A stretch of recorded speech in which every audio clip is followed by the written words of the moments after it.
everyone, this is Jennifer with DP Addiction Adventures, coming to you from the lovely state of Michigan.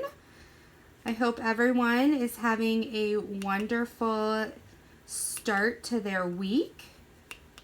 I am filming this on Sunday, Mother's Day, and I had an amazing Sunday. My daughter let me sleep in till almost 11, which was nice because I was up till about 3 in the morning, diamond painting and checking out everyone's YouTube channels and just, you know, being a night owl. And I got woken up to her beautiful pictures and a Mother's Day handmade note and a menu. She was going to make me lunch, and I got to choose what I wanted to drink, what I wanted to eat, and then a mystery surprise dessert. Just got to relax today. We played some card games. My husband works on Sundays, so we just kind of had a girls' day. So that was nice. So she's all tucked in, and my husband's grocery shopping, and I told him I would do a quick video while he was gone, so he didn't have to listen to me talk to myself. Couple of updates. I have ordered a new tripod. I have ordered some new lighting, and I've heard you loud and clear on not being able to hear me very well. I know when I do videos, I manually raise my voice in the video so that you can hear me. When I do the lives, I can't do that. And so many times I get complaints on the live. And I'm being as loud as my voice will let me without feeling like I'm yelling on the lives. So we'll see. I'm looking into, hopefully I'll get my headphones from work with microphones so I can use them at home. So yeah, we'll see if I can get this a little bit more professional in the next week or two. So yeah, I'm excited about that. My daughter keeps reminding me there's only 4 more weeks of school left for her. And she just got done with her all-day field trip with Dad this past weekend. And so that's where we're at with my family. How are you guys doing? How are you holding up? So, let's see. So, I don't know how long this will be, but I wanted to talk a little bit about fear. I try at least once a week or every 2 weeks to do a little perception, a little talk on therapeutic tools that I use with my clients. As a trauma therapist, you know, I figured I use the tools myself too. I might as well share them. And the last couple weeks, I've just really been thinking about fear. And what does fear do to us, and how does it control us? You know, are we fearing illness? Are we fearing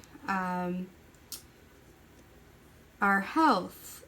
Are we fearing our family's health? Are we fearing finances? Are we fearing acceptance of others, of our job, of you know, what is controlling our lives, and how do we live? And many times I make decisions based on fear, you know, consequences, and I realized that fear is really succumbing to the unknown. Like, fear is surrounded by the unknown. I don't know if I can pay my bill. I don't know. Excuse me a second.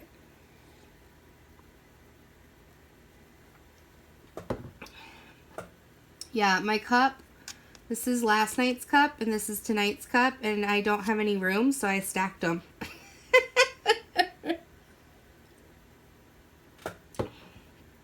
You know, I don't know, fear is just like the unknown. And I was talking to one of my clients, and she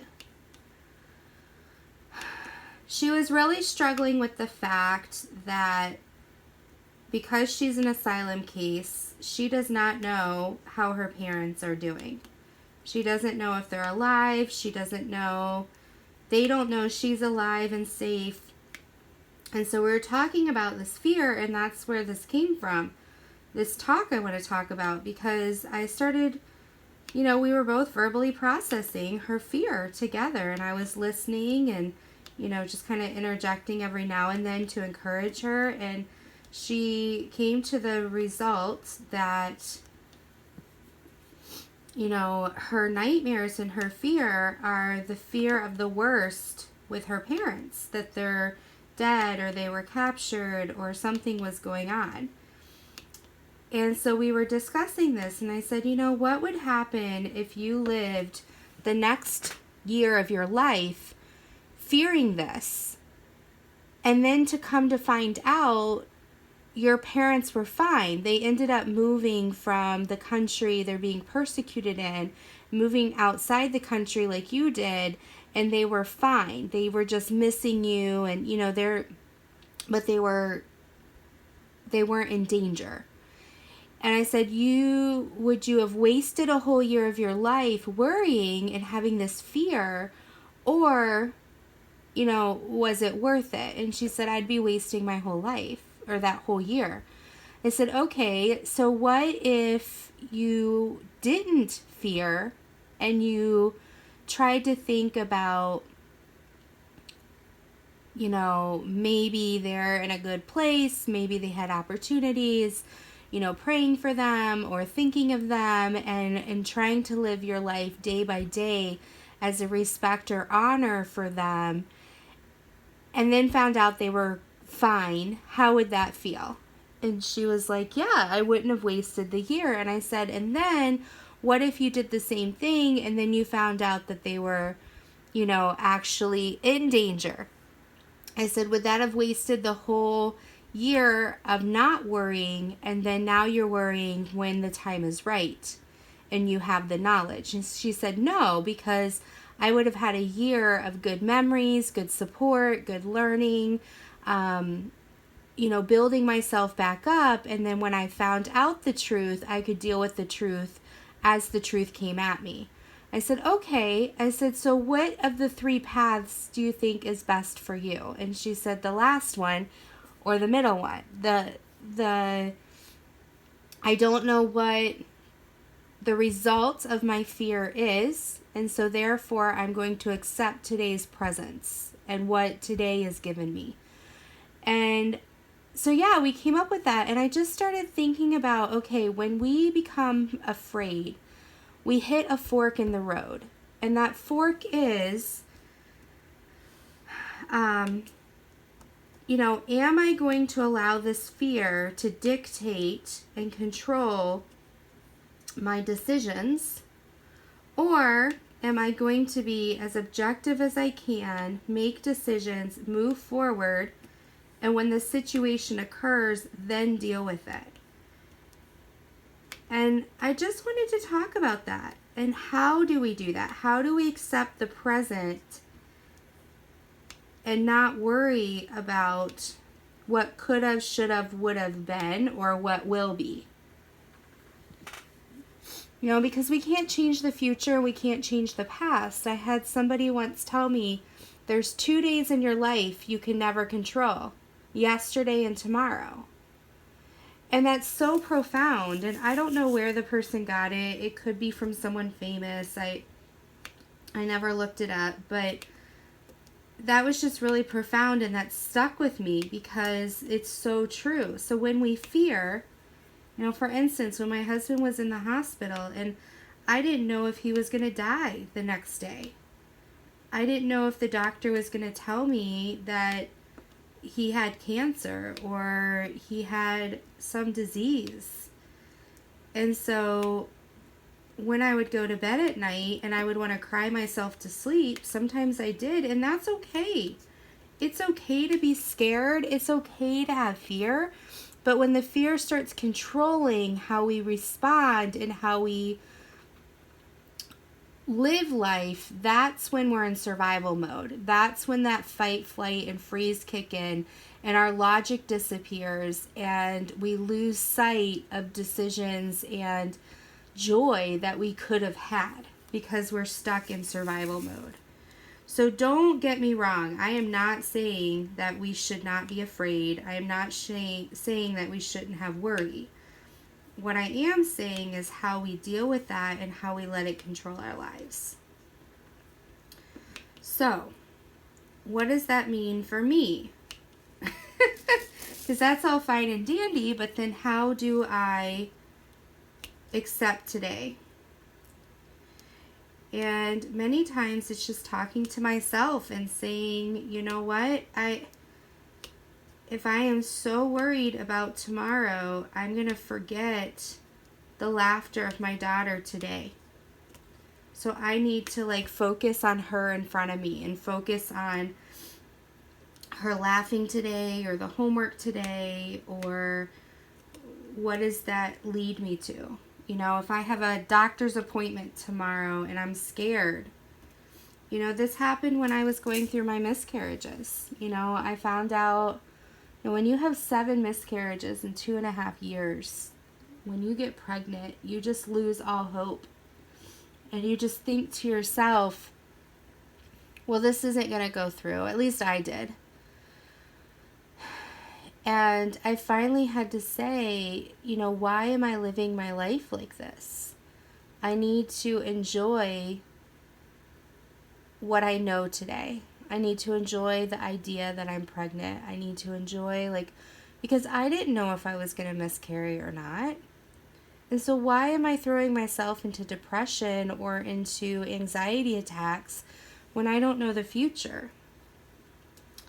And so I would need to surround myself with friends or with positive things to watch on TV or podcast, or, you know, I loved my alone time, but I also knew when I was alone, I would get in my head. And so I would have people, you know, I wouldn't talk to them because I was, you know, needed my alone time, but I would ask them to text me or to email me so I could read their encouragement, you know, make sure that I wasn't falling into self-pity. And so I just wonder, what does that look like for you? What does it look like to pull yourself out of living in fear and picking the fork in the road that leads you to optimism?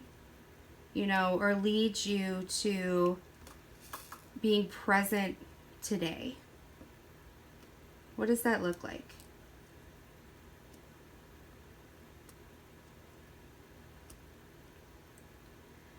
You know, so yeah, like I was saying, when my husband was in the hospital, you know, I remember clearly the first night that I ended up stopping at a pizza place on the way home.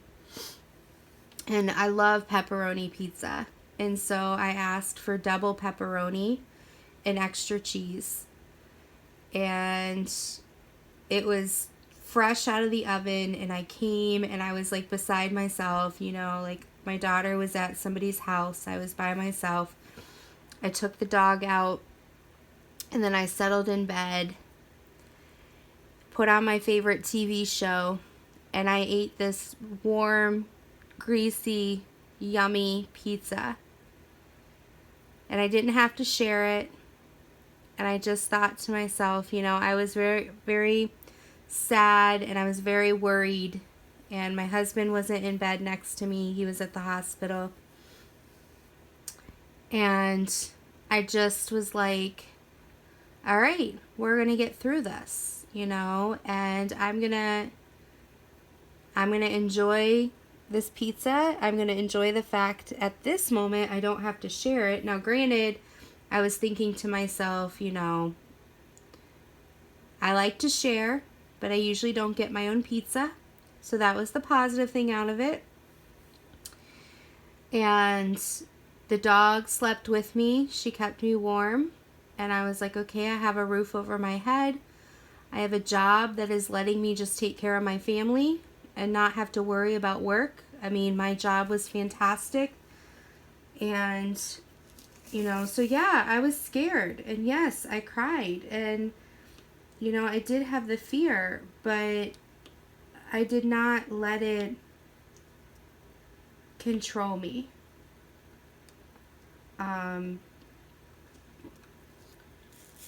You know, and there's things in my life right now I'm scared about. But if I hide in bed, or if I allow that fear to overtake me and not enjoy the sun, or not enjoy, like I have a heater right now on and warming my feet, and just thinking about those things, you know. So yes, within the fear and the worry, that can exist, but let it coexist.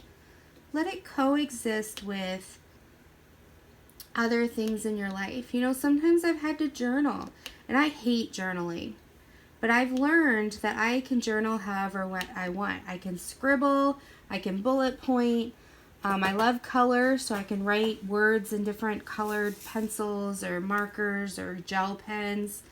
You know, journaling can be whatever you want. So write a list of stuff, you know, and make sure the stuff that you're scared of or worried about is shorter than the list of things you're thankful for.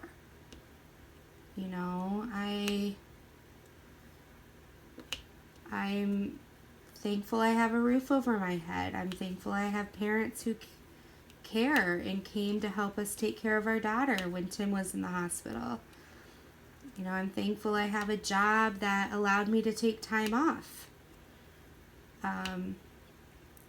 I'm thankful that my church did meals for a couple weeks for us, so we didn't have to. And the money we would have paid for food helped us pay some of the bills that came in. You know, I'm thankful I had diamond painting to calm me down. I'm thankful that I have power. I'm thankful that I live in a country that allows me to have a hospital. I'm thankful that there's not visiting hours anymore and that I can be there 24/7 if I wanted. You know, I'm thankful I have a car that I can drive to and from the hospital.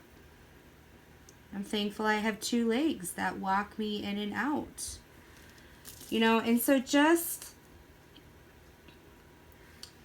start, it's almost like grounding, like I talked about earlier, but just kind of regrouping, I guess is what I would call it, with fear. Another example of fear,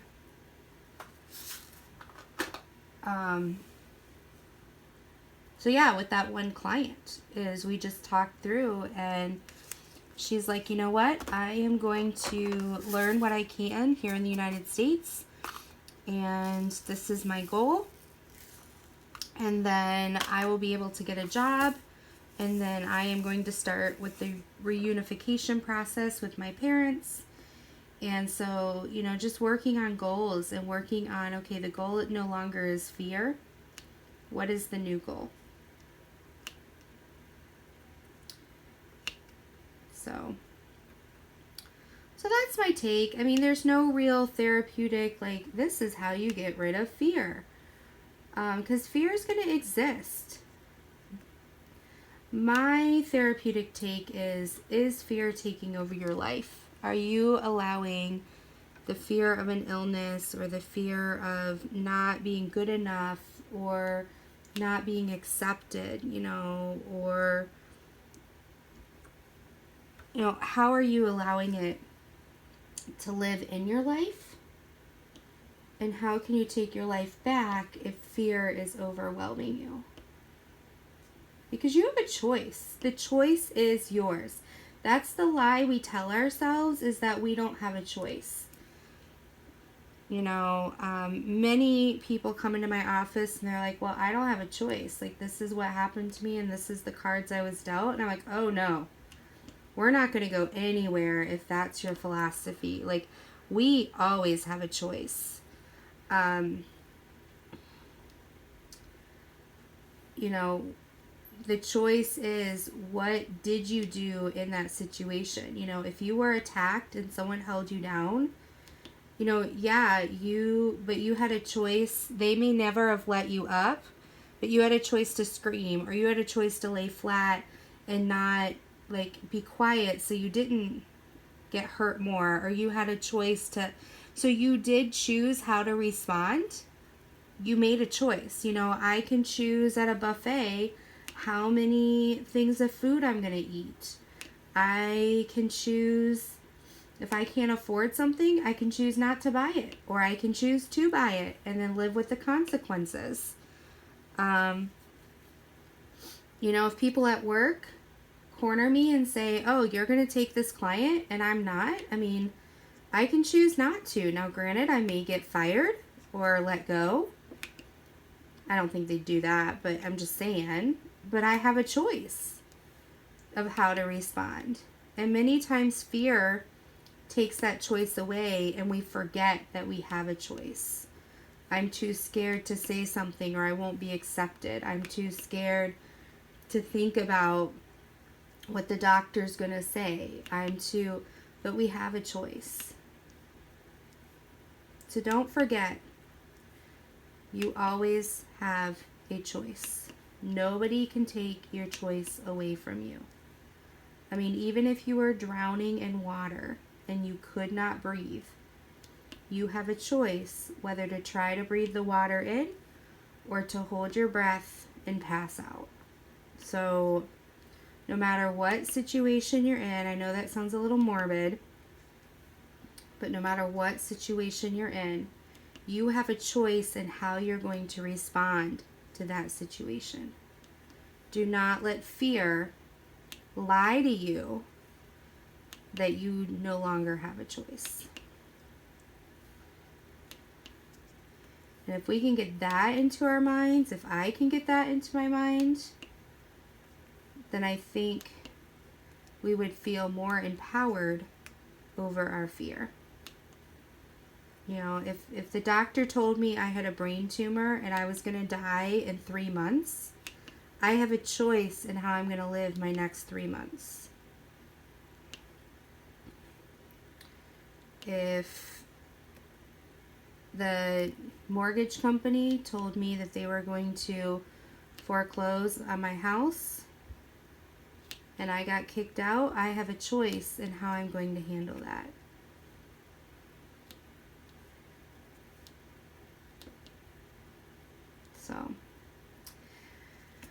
So yeah, that's my little therapeutic snidbit on fear. That fear is not this monster. We do have control over our fear. We do have choice over our fear. We do have power over it. But we have to realize that we have that power. And how do we realize that? You can journal positive things. You can write out the different choices you have, positive or negative. You can focus on the present of today. What are you going to do today versus what happened yesterday or what may happen tomorrow? You can regroup. You can surround yourself with friends. You can diamond paint. I don't suggest avoiding the situation for long, but you can step out of it long enough to allow your mind to reground. So yeah, without knowing what your fear is, I don't have much more to go into. I would love if you have any suggestions on what you would like me to focus on or talk on in my therapeutic tool whip and chats, drill with me's, please leave them below in the comments.